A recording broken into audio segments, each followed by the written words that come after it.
Granny granny എന്ന horror ഗെയിമിനെക്കുറിച്ചും അതിലെ പേടിപ്പെടുത്തുന്ന ആ മുത്തശ്ശിയുടെ കഥയെക്കുറിച്ചും നമുക്ക് പറയാം.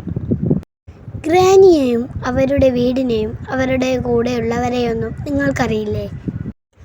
ഗ്രാനിയുടെ കഥ അറിയാത്തവരാണോ നിങ്ങൾ? എന്നാൽ നമുക്കിന്ന് ഗ്രാനി ആരാണെന്നും അമ്മ എന്തിനാണ് കൊല്ലുന്നതെന്നും നോക്കാം. യഥാർത്ഥത്തിൽ ഈ ഗെയിമിന് പിന്നിൽ ഔദ്യോഗികമായ വലിയൊരു ചരിത്രം ഡെവലപ്പർമാർ നൽകിയിട്ടില്ലെങ്കിലും ഗെയിമിലെ സൂചനകൾ വെച്ച് ആരാധകർ കണ്ടെത്തിയ കഥ ഇങ്ങനെയാണ്. ഗ്രാനിയുടെ കഥ. തടവിലാക്കപ്പെട്ടവർ. ഗ്രാനി ഒരു പഴയ വിജനമായ വീട്ടിലാണ് താമസിക്കുന്നത്.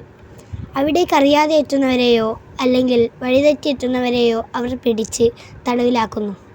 5 ദിവസത്തിനുള്ളിൽ ആ വീട്ടിൽ നിന്ന് രക്ഷപ്പെടുക എന്നതാണ് കളിക്കാരൻ്റെ ലക്ഷ്യം. സ്ലെൻഡറിനയുടെ ബന്ധം. ഗ്രാനിക്ക് മറ്റൊരു പ്രശസ്ത ഹൊറർ കഥാപാത്രമായ സ്ലെൻഡറിനയുമായി ബന്ധമുണ്ടെന്ന് ഗെയിമിലെ ചില തെളിവുകൾ, ഫോട്ടോകൾ, പുസ്തകങ്ങൾ സൂചിപ്പിക്കുന്നു. സ്ലെൻഡറിനയുടെ മുത്തശ്ശിയാണ് ഗ്രാനി എന്നാണ് കരുതപ്പെടുന്നത്. ക്രൂരതയുടെ കാരണം. ഗ്രാനിക്ക് കാഴ്ചശക്തി കുറവാണെങ്കിലും കേൾവിശക്തി വളരെ കൂടുതലാണ്.